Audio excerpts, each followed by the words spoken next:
Depois que eu entendi isso aqui, eu nunca mais fiquei sem dinheiro. Aquela escassez lá que me persegue desde a infância parou de me perseguir. E não foi trabalhando mais, não, foi mudando a minha mentalidade. Eu vou contar aqui pra vocês hoje um pouco da minha história e o que eu tô fazendo pra conseguir driblar esse sentimento de escassez aí que vem da minha família, eu acredito que da maioria das famílias aqui do Brasil, viu? Isso é inegável. Então, a grande maioria das pessoas nasce faltando tudo, né? Falta estudo, falta base, falta estrutura familiar, falta dinheiro mesmo para comida, para roupa, pro básico. E foi exatamente desse lugar que eu vim. Eu nasci em uma família pobre. Pobre, não miserável, mas pobre. A minha mãe, ela sempre foi costureira, o meu pai era mecânico, e eles se separaram ali quando eu tinha 3 anos.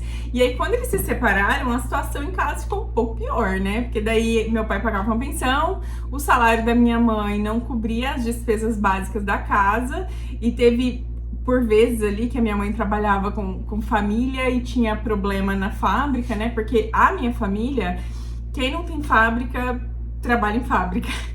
E não são grandes fábricas, são pequenas confecções ali de bairro, com 10 pessoas, 8 pessoas. É realmente uma coisa que vem há muitos anos aí na família da minha mãe. Então, quando tinha problema dentro da fábrica, os primeiros que ficavam sem receber eram os irmãos, né, as pessoas mais próximas. E teve uma época em que minha mãe ficou 4 meses sem receber, então você imagina, eram minha mãe e mais 3 irmãos, né, que nós somos em 3 irmãos aí. Então era um perreco danado que hoje, né, enquanto adulta eu não consigo nem imaginar o que a minha mãe passava, porque eu passei muito perreco depois de adulta, sem filho, e eu fico com um pouco de dó da minha mãe, porque ela sempre trabalhou muito, e é exatamente isso que eu quero falar pra vocês. A minha mãe, ela sempre trabalhou muito, ela sempre deu sangue, literalmente ali, sangue, tempo, energia na fábrica, e assim, a minha mãe hoje ela tem a casa dela, ela tem um carro, mas cara, se ganhar proporcionalmente a esforço, a horas trabalhadas fosse real, né, fosse uma proporção real, eu tenho certeza que a minha mãe estaria aqui, porque ela realmente trabalha demais. O esforço dela, o empenho dela no trabalho manual mesmo é uma coisa admirável. E junto com tudo isso que eu vivi na minha infância, né, faltava comida dentro de casa mesmo, né? Por vezes a gente não tinha, eu tinha que dividir, sei lá, aquelas linguiças cabo de rei, minha mãe comprava que era barato, era tipo um gominho assim pra cada um. Até hoje eu não como goiabada porque era o único doce que tinha, nem goiabada, nem cana-de-açúcar.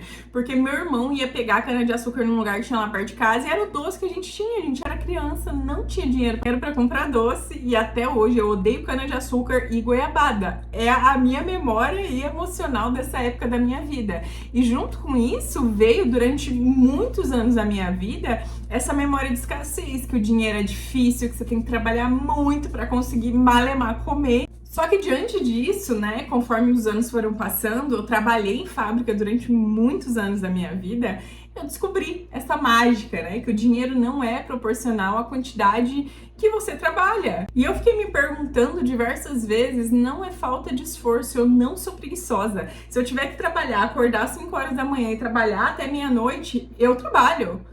Beleza, né? É óbvio que a gente chega em um momento da vida em que você quer viver, né? Você quer, sei lá, sair com seu marido. Se você for ter filho, eu acho igual eu penso hoje, né? Se eu for ter filho, eu quero ter tempo realmente para partilhar uma vida mais saudável e não a rotina que a minha mãe estabeleceu com 3 filhos de viver literalmente pro trabalho para conseguir tentar pôr o pão na mesa.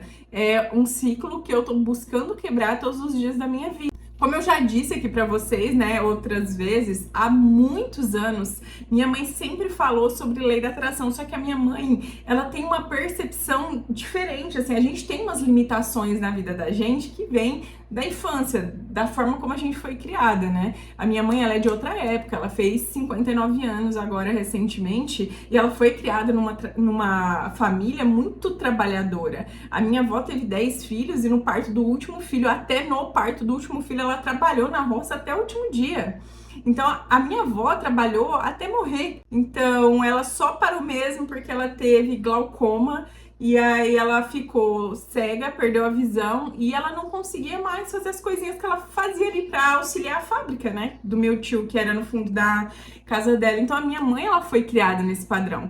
Mas mesmo dentro de todas essas amarras que ela tem, né? De limitações de escassez, essas visões que ela tem da vida, né? Da forma como ela foi criada, ela sempre teve um apego que ela ia ter as coisinhas dela, que ela ia ter o carro dela, né? Eu já falei aqui em outro vídeo que ela rodava a chave da casa, pensando, imaginando que uma hora ia ser do carro dela, que ela imaginava as reformas da casa dela para deixar do jeito que tá, e hoje a casa dela é do jeito que ela sonha. Então, mesmo dentro de uma mente que é limitada ainda, assim como a minha é, a sua é provavelmente, ela conseguiu co-criar muita coisa para a vida dela.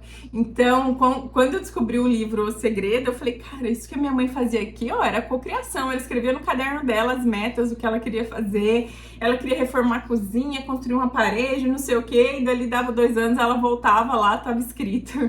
Enfim, e aí quando eu descobri a lei da atração, ela sempre fez muito sentido pra mim, eu gosto demais, realmente. Eu sei que tem gente que pensa que isso é, você pensar fora da casinha, você tá vivendo no mundo da lua, e pra mim não, né? Mas muito embora eu respeite o que as pessoas pensam, eu respeito. Se você acha que é baboseira, ok, eu consigo respeitar a visão de quem pensa isso, porque eu acho que as pessoas têm que estar emocionalmente abertas, elas têm que estar num ponto ali de abertura para você conseguir ouvir as coisas, pensar sobre elas. E se você não tá nesse ponto, a lei da atração não é pra você, tá tudo bem. Mas eu acho, né, que a grande maioria das pessoas que estão aqui assistem esse tipo de vídeo, elas se conectam, né, com a lei da atração, e assim é comigo. Então, o que eu fiz, né? A lei da atração, ela entrou muito forte pra mim na ruptura de um relacionamento muito tóxico que eu tive, que eu contei aqui nesse vídeo. Então, se você quiser assistir, se tiver interesse, tá lá. Foi nesse momento da vida onde eu tive que parar, porque eu trabalhava muito.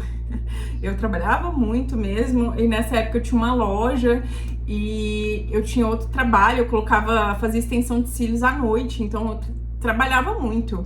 Eu já tinha uma ideia, já tinha lido O Segredo anos antes, mas nesse momento da vida em que eu fui embora da cidade, eu fechei a loja, vendi o estoque, fiquei um tempo aí com o dinheiro do carro que eu tinha na época, com o dinheiro do estoque, e vim pra cá tentar seguir minha vida. Então eu fui forçada a parar. Quando eu fui forçada a parar, eu comecei a ler mais, comecei a assistir mais vídeos. Na época, o meu foco era sair desse relacionamento, sair desse ciclo, cortar esse cordão umbilical aí que eu tinha com esse relacionamento que era tão tóxico.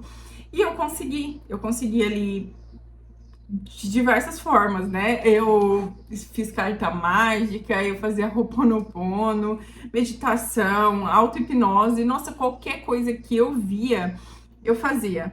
Com o tempo, não foi do dia pra noite, mas eu consegui viver realmente a ruptura desse relacionamento de uma forma verdadeira. Hoje pra mim é até leve falar disso, e eu fiquei impressionada com esse vídeo, do quão é leve falar pra mim, que eu falo realmente, eu superei, né?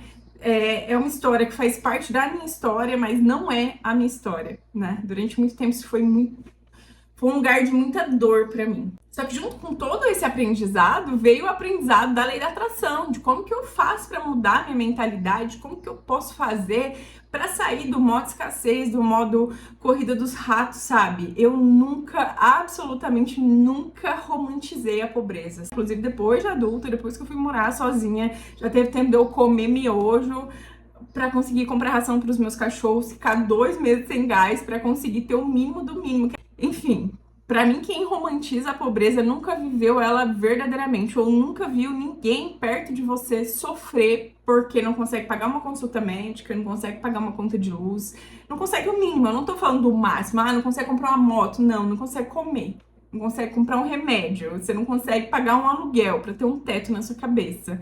Então, não tem romantização nenhuma na pobreza. Eu vivo... A minha vida é viver entendendo, tentando sair desse ciclo aí da escassez para conseguir viver realmente na abundância. E aí, nessas minhas pesquisas, eu descobri, né, que a lei da atração, ela não responde ao esforço. Ela responde ao seu estado emocional e mental, né? Então, o que tem lá no seu subconsciente? O que você é verdadeiramente, né? É por isso que tem muita gente que ganha na Mega, ganha no Big Brother. Esses dias eu até vi que aquela Cida que ganhou no Big Brother tá pobre de novo e sem nenhuma casa para morar. Por outra via, tem gente que é rico, que perde tudo, né? Que perder tudo do rico não é a mesma coisa, eu acho, que do pobre, mas e volta a enriquecer e às vezes volta a ficar mais rico ainda. Porque o dinheiro, ele só vem para você se você estiver preparado para sustentar ele. Não tem como você tá aqui na casa 1 e querer pular para 10, se você não consegue suportar a casa 10. Você não vai conseguir dar esse salto. Então, você tá aqui na 1, você precisa vir para 2, vir para 3 e fazer essa escalada de uma forma mais lenta, de acordo com a sua capacidade, né, de cocriação, na verdade, porque tudo depende de você e do que você acredita. Comigo é assim, um passo de cada vez. Então, o que eu faço hoje para conseguir mudar a minha realidade? O que eu tô fazendo hoje para conseguir viver numa casa boa? A minha casa tem piscina, ela tem fogão a lenha, tem um carro na minha garagem e eu já andei a pé, eu já fiquei sem gás. E antes que venham pessoas aí alienadas, eu não tô falando para você sentar no sofá, ficar olhando para cima e ficar, nossa, eu vou ganhar na Mega da virada, a próxima Mega Sena. Não é isso que eu tô falando pra você. Você pode até ficar tentando cocriar, ganhar em algum sorteio, só que eu acredito sim que a gente tem que se movimentar, né? Então a gente pede aí pro seu eu superior, pro universo, pra Deus te dar um caminho da prosperidade, da abundância para que você viva com dignidade nessa vida, com abundância, com sobra, que tudo que você precisa, você tem à sua disposição, mas eu acredito que a gente tem que se movimentar assim, tá? Não acredito nesse negócio aí de caiu do céu, talvez seja a minha crença de escassez, pode ser, pode ser, me diz aí o que você pensa sobre isso. Na Bíblia tem uma frase que diz o seguinte: todos os que pedem recebem, os que buscam encontram, e a quem bate a porta será aberta. Mas uma coisa a gente tem que entender, tá? Pedir não é implorar. Buscar não é sofrer. E bater não é igual a se humilhar. Você só precisa se alinhar, tá? Nunca, absolutamente nunca, um pedido onde você se humilha vai ser atendido pelo universo. Então você precisa realmente se alinhar, olhar de igual para igual. O que você quer agora? O que você consegue olhar que tá aqui no seu campo de visão, que é atingível para você? Exemplo. Ganhar 10 mil reais pra mim é confortável hoje por mês. Ganhar 100 mil reais pra mim, será que é confortável? Ou será que é confortável pro meu consciente, pro que a minha boca fala e o meu subconsciente não? Então, se eu ficar aqui tentando cocriar 100 mil reais, será que eu não vou estar implorando pro universo? Não vou estar jogando aquela sensação de escassez, do eu não tenho, eu quero, me ajuda, me dá, eu mereço, eu sou boa. Será que não é essa? Então, por isso que eu gosto de pensar em a gente dar passos, né, na vida. Você vai subindo um degrau de cada vez. É óbvio que se eu pudesse, eu já ia lá para ganhar ali, ó, 100 mil, 1 milhão por mês, tá? Mas a minha mente acompanha? Será que as minhas crenças vão acompanhar isso? Não. Então eu vou ser razoável. O que a minha mente não me sabota tanto? Qual é o valor em números? Eu gosto de números exatos, que a minha mente não vai me sabotar tanto. Que eu vou falar, se eu ganhar 10 mil reais por mês, hein? Minha vida fica bastante confortável. Eu acho que dá pra eu ganhar 10 mil reais por mês. Entende qual é a diferença do eu jogar ali, vou ganhar 100 mil reais por mês ou 1 milhão de reais por mês? É isso que eu chamo de alinhar, né? Alinhar as expectativas. É muito mais sobre o que você acha que é possível, do que você entende como possível, do que você entende como você merece, do que você entende como você já é, do que o que é realmente possível criar. Na verdade, a sua mente pode criar tudo. O que te limita é você mesmo, é o seu subconsciente. E a gente consegue mudar um subconsciente que foi moldado lá na infância, ouvindo muitas coisas. Acho que a grande maioria das pessoas passou por isso do dia pra noite. Você dá um salto quântico. Não sei, talvez algumas pessoas consigam. Pra mim, me alinhar, sabe? Pensar em objetivos que estão ali palpáveis pra mim, pro meu consciente, pro meu subconsciente, me ajuda a cocriar mais coisas. Quando a gente pensa pelo lado da neurociência, ela acredita que a crença é um círculo neural. Então, quanto mais você repete um pensamento, mais forte ele fica, porque ele cria ali um novo caminho no seu cérebro. Você cresceu ouvindo que o dinheiro é difícil, que você tem que trabalhar muito. Essas são as conexões que você tem aí, essas são as redes neurais que você tem aí no seu cérebro hoje. E aí, o que acontece diante disso? Quando você tem uma oportunidade, a sua mente te sabota. Você vai pensar que isso aqui é arriscado, a sua mente vai te sabotar, você vai pensar que vai faltar depois. Ah, eu vou investir nesse negócio que parece dar super certo. Aí a sua mente subconsciente fica, nossa, mas se você colocar 5 mil reais aqui nesse negócio, ele pode dar super errado. O que você vai fazer depois? Como é que você vai pagar as contas? E aí? Né? E aí a sua mente te sabota e você pode não abrir aquele negócio que poderia mudar a sua vida, mudar a sua realidade, te levar para um outro patamar, porque a sua mente mesmo tá te sabotando, porque você ouviu a vida inteira que a vida é difícil, ganhar dinheiro é difícil, é tudo muito difícil. Tá, pensando agora que você, assim como eu, tem essa mente escassa para dinheiro, o que eu fiz para conseguir sair dessa roda dos ratos, né? Toda vez que vem um pensamento sabotador na minha cabeça, eu montei uma frase âncora e aí você pode montar uma para você também.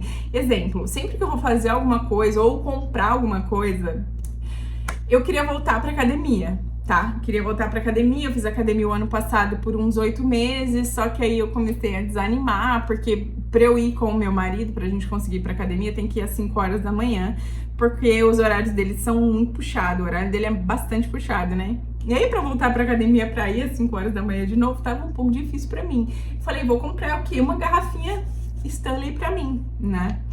E a minha mente fica assim, você vai gastar, sei lá, quanto foi? Acho que foi 250 reais em uma garrafinha, querida. Você tá louca? É a minha mente consciente. É a minha mente subconsciente também. É as duas ali, ó.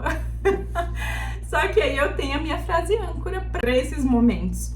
Tudo vem a mim com facilidade. Então, sempre que vem um pensamento de eu não posso gastar esse dinheiro, isso aqui tá muito caro, é óbvio que eu não vou lá comprar uma bolsa da Louis Vuitton ainda. Nem sei se eu compraria, pra falar a verdade, esse não é o tipo de coisa que me apetece os olhos. Mas eu falo de coisas que pra mim estão ali alinhadas. Eu posso comprar uma garrafinha de 250 reais, não vai faltar pra eu comprar comida no final do mês. E aí eu sempre uso essa frase, tudo vem a mim com facilidade. E isso acaba criando novas conexões no nosso cérebro. Isso ensina o seu sistema nervoso a relaxar. Outra frase que eu gosto de usar sempre, principalmente quando eu tô muito ansiosa, é colocar a mão no peito e falar, você tá segura, você tá segura, você tá segura. Eu gosto demais, me acalma realmente. Eu vejo nitidamente as mudanças na forma como eu sinto, na forma como eu tô ansiosa. Testa aí, depois você me conta aqui nos comentários o que você acha desse tipo de autorregulação aí, né, que a gente fala. Autorregulação é um caminho sem volta. Você aprende a controlar esses pensamentos tão sabotadores, a sua vida muda. E muda de uma forma que é irreversível. Porque você não consegue mais simplesmente olhar para as coisas do mesmo jeito. Exemplo, hoje eu tava fazendo... Eu tô dando muito exemplo nesse vídeo, né? Mas eu tava fazendo esteira e eu falo, ai, que maçante fazer esteira. Aí depois eu penso, não, mas eu tenho que pensar no agora, eu tenho que dar valor no agora, tudo que eu tenho é agora, então eu vou aproveitar esse momento que eu tô aqui, fui olhar os pássaros, olhar a árvore lá do outro lado, o vento e agradecer por aquele momento. Então, a vida muda. Por mais que a sua mente continue te sabotando, vem esses pensamentos de escassez, de pressa, de desespero, de eu preciso fazer isso. Você, acalma. Calma, isso não vai resolver nada, se surtar não vai resolver nada. Eu, né, fui pra academia pra ficar 1 hora lá, é 1 hora que eu vou ficar lá. E se eu ficar lá doida, querendo ir embora, pensando que eu tenho isso pra fazer, não vai adiantar. Então eu tenho que focar no que eu tô, focar no agora. Focar no agora é incrível. Inclusive eu tô ouvindo um audiobook, que é O Poder do Foco, se eu não me engano, na academia. Muito interessante, bastante interessante. Outra coisa que eu uso, que eu já falei em outro vídeo, é o Ho'oponopono. Eu sou apaixonada pelo Ho'oponopono, eu acho o Ho'oponopono incrível. Acho principalmente que eu tenho um apreço emocional, porque ele fez parte de uma fase muito difícil da minha vida e me fez transmutar. E me fez sair daquele lugar ali e ir pra outro. Então o Ho'oponopono, sim, ele é muito presente na minha vida e vai ser, acho, pra sempre. O Ho'oponopono, como você sabe, né, eu acho que vocês já devem conhecer, ele limpa crenças, né? E eu ouvi uma frase uma vez de uma psicóloga que é: a infância é a terra que o adulto pisa pra sempre. Então, se você foi criado ouvindo frases de escassez ou na escassez, para você limpar todas essas crenças limitantes aí que estão limitando você de ter a vida que você quer, dá-lhe Ho'oponopono. As frases âncora também, né, que você pode estabelecer uma para você e fala sempre que vier esses pensamentos na sua cabeça, usa o eu tô seguro, eu tô segura, né? Você pode colocar a mão no seu peito, né? Você se conecta com você e fala que você tá seguro, tá tudo bem, tá tudo ok. Eu tenho certeza que isso vai mudar a sua vida. Começa a fazer e depois você volta aqui para contar, para as pessoas verem o seu depoimento e começar a fazer essa técnica também. Como eu disse para vocês, hoje eu não sou rica, mas eu moro em uma casa muito boa, eu tenho um estilo de vida que eu considero muito bom, eu consigo cuidar dos meus bichinhos, eu consigo comer o que eu quero, né, entre muitas aspas, porque isso abrange muitas coisas. Mas eu vivo em uma vida extremamente confortável, tanto emocionalmente quanto fisicamente. E eu tenho certeza que tudo que eu vivo hoje fui eu que co-criei, trabalhando exatamente nas minhas crenças, né? Eu vi pessoas a minha vida inteira tendo relacionamentos ruins e hoje eu tenho um relacionamento incrível. Ele é uma pessoa maravilhosa, sabe? Que gosta das mesmas coisas que eu, que tem o mesmo ritmo que eu, que me entende, que a gente consegue se entender muito bem, que a gente tem os mesmos planos, as mesmas ideias de futuro, as mesmas convicções para criar um filho, né? Se um dia o universo permitir que a gente tenha um filho. Isso serve para casa, né? A piscina sempre foi um sonho, o fogão a lenha sempre foi um sonho, um portão elétrico sempre foi um sonho, tudo isso a gente vive hoje. Então eu não vivo mais hoje nesse medo de faltar. Eu tenho muitas coisas e tudo que eu tenho hoje é coisas que eu co-criei para trás, né? A realidade que a gente vive hoje são coisas que você co-criou para trás. Então, se você quer mudar o seu futuro, você precisa mudar a sua realidade, a forma como você enxerga, a forma como você muda suas crenças, muda suas conexões neurais. Então, se você quer mudar o seu futuro, você precisa mudar a sua vibração, mudar as suas conexões neurais, para que você, quando estiver diante de uma oportunidade, você poder agarrar ela, né? A oportunidade pode mudar a sua vida financeira, a sua vida amorosa, enfim, o que você quer mudar aí na sua vida. Mudar a mentalidade é libertador. Libertador. E é isso que eu desejo para você. Tá? Se isso faz sentido para vocês, deixa um like no vídeo, escreve para mim, gratidão. Essa conversa aqui, ela vai continuar em outro vídeo. Um beijo e até o próximo vídeo.